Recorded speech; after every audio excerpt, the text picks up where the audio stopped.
નમસ્કાર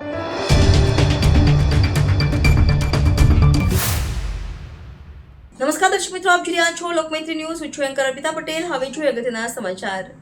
સુરતમાં એસઓજી પોલીસે રાંદેરના મેરુલક્ષ્મી એપાર્ટમેન્ટમાં રેડ પાડી હતી, જે દરમિયાન તેમને 36 લાખનો ઈ સિગારેટના જથ્થા સાથે આરોપી નાઝીર શેખની ધરપકડ કરી હતી. સુરતમાં 36 લાખનો ઈ સિગારેટનો જથ્થો ઝડપાયો. સુરતમાં 36 લાખનો ઈ સિગારેટનો જથ્થો ઝડપાયો. ગુજરાતમાં નશાનો કારોબાર દિન પ્રતિદિન વધી રહ્યો છે. જોકે મોટા શહેરોમાં પાર્ટીઓમાં હાલ ઈ સિગારેટના સેવનનું પ્રમાણ વધ્યું છે. ગુજરાતમાં ઈ સિગારેટના સેવન પ્રતિબંધ છે, તો પણ તેનું વેચાણ કરવામાં આવે છે. ગુજરાતમાં મેટ્રો સિટી કહેવાતા સુરત, અમદાવાદમાં ઘણીવાર ઈ સિગારેટનો જથ્થો ઝડપાયો છે. તો સુરતમાં 36 લાખના ઈ સિગારેટના જથ્થા સાથે એક આરોપીને ઝડપી લેવામાં આવ્યો છે.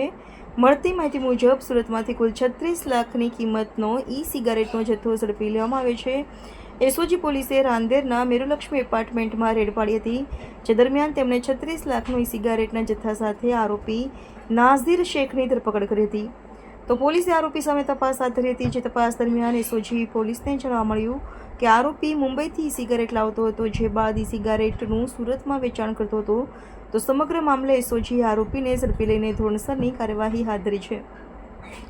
ગુજરાતમાં અગાઉ ઈ સિગારેટનો જથ્થો ઝડપી લેવામાં આવ્યો છે. ગુજરાતમાં અગાઉ પણ ઈ સિગારેટનો જથ્થો ઝડપી લેવામાં આવ્યો છે. અગાઉ અમદાવાદમાં ગાંધી રોડ પાસે લાખોની કિંમતનો ઈ સિગારેટનો જથ્થો ઝડપી લેવાયો હતો. તો તાજેતરમાં સ્ટેટ મોનિટરિંગ સેલે નવસારીના વાસદામાંથી ગાંજાયુક્ત ઝોમ્બી ઈ સિગારેટ ઝડપી લીધી હતી, જે મામલે 2 આરોપીઓની અટકાયત કરી હતી. આરોપીઓ યુવાનોને નશાની લત લગાવીને બરબાદ કરી રહ્યા છે.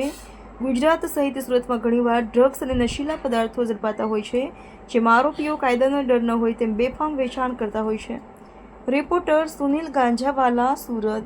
ગઈકાલે એસઓજીને એક માહિતી હતી કે ઈ સિગરેટ અને જે વિદેશી સિગરેટ છે એનો મોટી પ્રમાણમાં એક જથ્થો એક જગ્યાએ પડેલો છે. તો એસઓજીની ટીમે રાંદેરમાં મેરુલક્ષ્મી એપાર્ટમેન્ટના ગોડાઉનમાં રેડ કરતા ત્યાં નઝીર મોહમ્મદ જાવેદ શેખ જે વ્યક્તિ છે, જે પોતે આઝમગઢ યુપીનો છે, એના ગોડાઉનમાંથી ઈ સિગરેટનો જથ્થો ટોટલ 17,76,000નો તથા પ્રતિબંધિત સિગરેટ એસે, દોનહિલ, મેલબોરો એવી જે છે એની ટોટલ 18,87,000 એમ ટોટલ મુદ્દામાલ 36,58,000નો મુદ્દામાલ મળેલ છે.